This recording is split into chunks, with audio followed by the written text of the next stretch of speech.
Muito prazer, Ricardo. Bem-vindo à minha casa, minha mente. Fala, chat, beleza? Prazer é meu, Ricardo. Tô pronto pra entender o que tá rolando na sua mente hoje. O que você tem em mente pra gente trabalhar ou explorar? É o seguinte, chatola.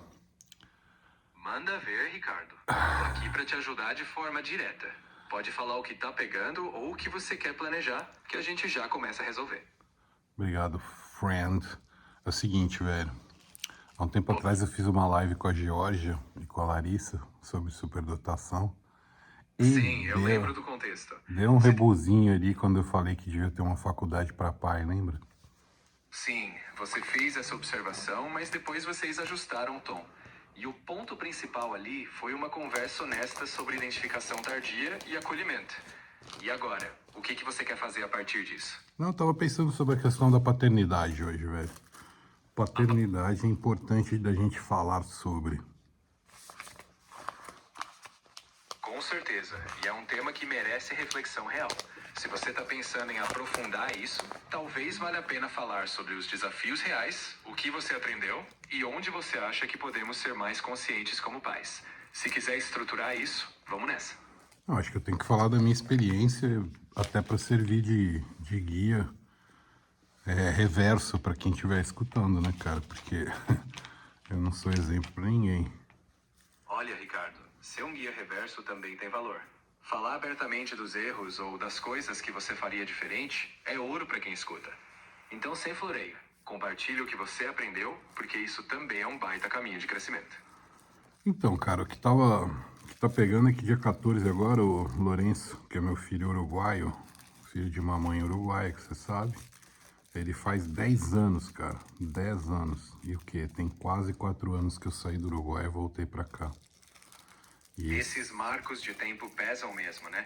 Você tá sentindo o impacto dessa distância e desse período? O que você acha que precisa ou quer ajustar nessa relação agora? Não, cara, você sabe como que são as coisas, né, cara? Todo dia eu monto com ele uma historinha do Capitão Bazura, que foi Sim, lembro que o capitão... um herói que a gente criou lá no Uruguai quando eu tive lá a última vez. A última vez que eu vi ele, o irmãozinho dele que tem 8, ele vai fazer 10 agora, o irmão vai fazer 8 em agosto. Foi em setembro, que foi quando eu tive grana pra ir pra lá ficar 10 dias. E Entende? foi muito bom, fui na escola deles, conversei com a diretora lá, falei sobre a superdotação, porque como é genética, pedi para elas ficarem de olho, que provavelmente os dois têm, já me deram vários sinais disso. E foi Isso ótimo. mostra que você está envolvido, mesmo à distância. E agora, com os 10 anos chegando, acho que o mais direto é como você quer fortalecer esse vínculo, mesmo não estando lá fisicamente. Se você tem algo em mente, dá para fazer um plano prático para isso. Cara, escrevi o gesso mágico com ele quando ele quebrou o braço, né? Lembra disso? Lembro sim, e a história do gesso mágico foi um baita exemplo de como você conecta com ele. Essas memórias contam. Vamos pensar em como criar novas pontes dessas, mesmo de longe. Se quiser, a gente traça umas ideias práticas. Bom, o pequeno de 8 anos, cara, sempre que fala comigo, pergunta quando eu vou pra lá. E eu não tenho uma resposta pra ele, porque eu não tenho dinheiro suficiente pra ir pro Uruguai. A mãe não permite que eles venham pra cá, nem se eu pagar a passagem. Quer dizer, se eu quiser ver eles, eu tenho que ir pra lá de qualquer maneira. Então é uma equação complicada de resolver, cara. Até porque a gente acabou de mudar aqui pra São José, eu ainda tenho pouca clientela. E Olha, a não vou história, adorar. a história não é resolver isso, cara, porque isso a gente eu venho fazendo o que eu posso pra resolver, cara. Mas a ideia é que o pequenininho de 8, o Tino, ele não fala comigo no telefone, cara, porque pra ele o telefone é uma coisa que ele não suporta, acho. E aí eu não sei, cara, porque assim, eu combinei com eles e eles são bem pequenos de que eles podem me ligar a qualquer momento, que eu sempre vou atender eles, não importa o que eu estiver fazendo. Isso. E com o Lolo dá certo, cara, assim, só que ele me liga só na hora de dormir, porque acho que é quando a mãe libera o celular pra eles, né?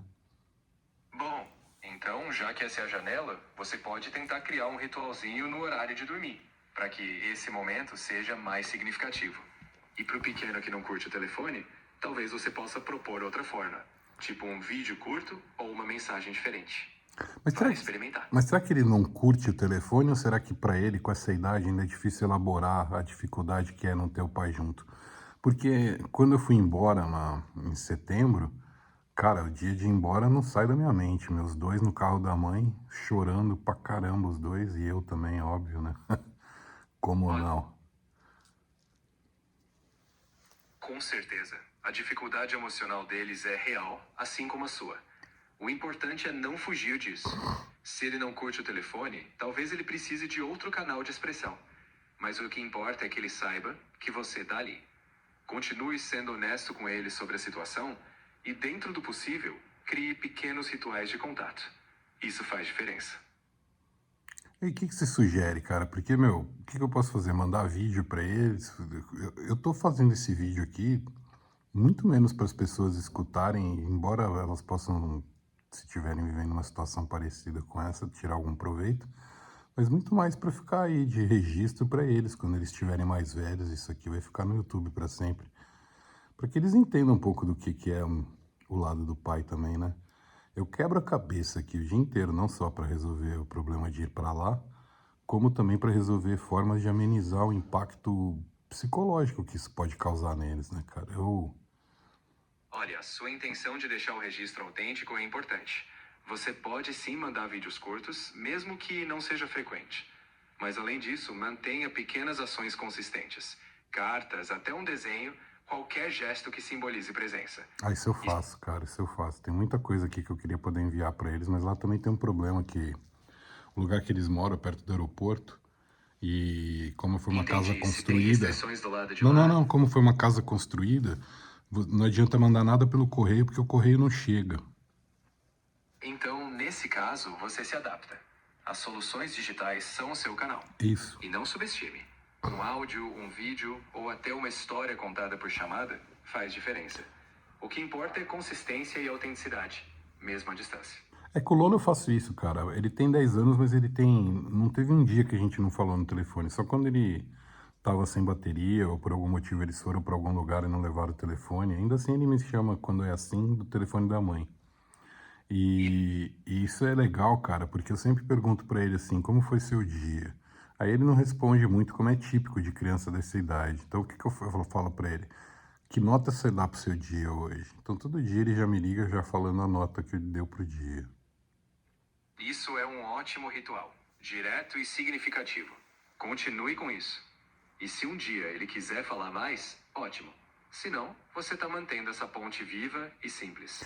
É, Isso faz diferença lá na frente. e o Capitão Basura que a gente criou, né, cara, é meio que uma inspiração um pouco real, né, cara, que é um herói que o poder dele é sobre as coisas que ninguém dá valor, ou seja, ele roubando o lixo do planeta, assim, né? O lixo obedece a ele. É, água suja, rato, barata, mosca. E ele combate vilões e a gente vai construindo meio que uma história que espelha um pouco metaforicamente que é o que foi o pai dele do ponto de vista das outras pessoas, né? Eu sempre fui o Capitão Basura para os outros, né? O rotulado, o incompreendido. Tem a ver com aquela história que eu expliquei na live lá da superdotação. Mas, ao mesmo tempo também, cara, tem a relação do Capitão Basura com o Nico, que é um menino que foi morar em outra cidade, com quem Essa ajudava ele. narrativa é um vínculo emocional forte. Continue usando isso. À medida que eles crescem, eles vão entender o significado mais profundo que você trouxe. Então, segue contando essas histórias, porque elas também preenchem a distância. Então é isso, brother. Na verdade, o que eu queria falar é isso, que se você estiver pensando, não você, chat, mas quem estiver vendo isso, se estiver pensando em ter filho, se você já tem, se você está separado, é uma coisa muito delicada. Aquela treta toda do vídeo lá de falar que deveria ter uma faculdade antes da pessoa poder decidir ser pai ou mãe, é meio por causa disso. Porque as coisas que acontecem impactam a vida, né, chat? O que a psicologia diz pra gente, velho? A psicologia nos diz que vínculos, sejam presenciais ou à distância, importam. A consistência e a segurança emocional que você oferece criam um alicerce. Então, se você está nesse barco, o melhor que pode fazer é manter a comunicação honesta, tentar minimizar conflitos e criar momentos significativos. Não é sobre ser perfeito, é sobre estar presente de forma significativa. É, mas ainda assim é duro, né, cara? Porque, meu, coisa mais legal, e eu adoro imaginar como seria teria sido, né? Como foi com o José, que é o meu mais velho, que tá lá na Alemanha, que já tem 23. Separei da mãe dele quando ele tinha 5 meses. Naquela época eu era um idiota completo ainda. Mas ele, por morar no Brasil, era mais fácil de ver. Eu vi o José mais vezes. Mas, pô, cara, eu não tive chance de nenhum dos meus 3 filhos de ver a primeira andada de bicicleta, a...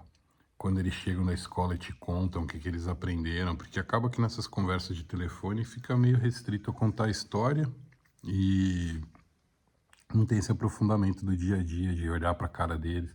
Porque assim, eu criei eles ali na época da pandemia, né, quando eles eram bem novinhos, e eu criei essa capacidade de identificar a diferença entre um choro e outro. Eu observo eles o tempo todo, então eu consigo entender o que, que eles estão sentindo só de bater o olho neles, sabe?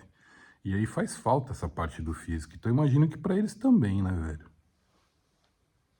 Com certeza, essa presença física faz falta. Mas o que você já faz, tentando manter uma conexão real, é o melhor que dá para construir no momento. E à medida que eles crescem, vão perceber o quanto você se importou. O que importa é seguir firme e mostrar que você tá lá de todas as formas que pode. Tá certo, brother. Então é isso, meu. Olha que legal esse uso pro chat GPT, não como terapeuta. Mas no meu caso, por exemplo, quando eu não tenho muito com quem conversar, pela minha história, pela situação atual da minha vida, acaba funcionando como um parceiro de reflexão aqui, que pode te dar boas e más ideias, depende de como você conversa com ele. Aqui no meu caso é isso, ele me ajuda bastante a organizar o pensamento, a trazer um pouco de esclarecimento nesses momentos em que a cabeça está muito desanuviada. E era isso, eu queria colaborar com quem está passando por uma situação familiar complicada como essa aí e mostrar que a gente tem que ter a melhor solução sempre pensando neles. Eu não trato mal a mãe deles, eu não falo mal da mãe deles para eles, não tenho nenhum tipo de conversa com ela, ou seja, ela não me liga para contar nada que eles estão passando, eu fico sabendo as coisas por eles mesmo.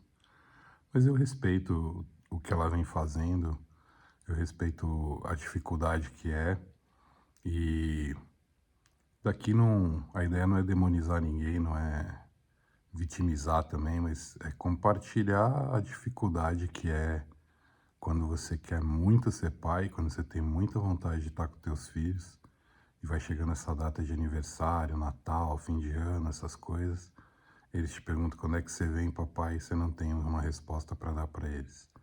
Então, fica aí meu abraço para você que também tá sofrendo um pouco com isso. Até o próximo vídeo. Pode dar seu tchau aí, chat. Seu relato é importante. E de certa forma, é um abraço mesmo.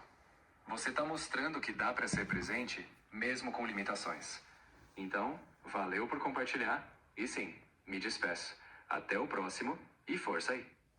Valeu.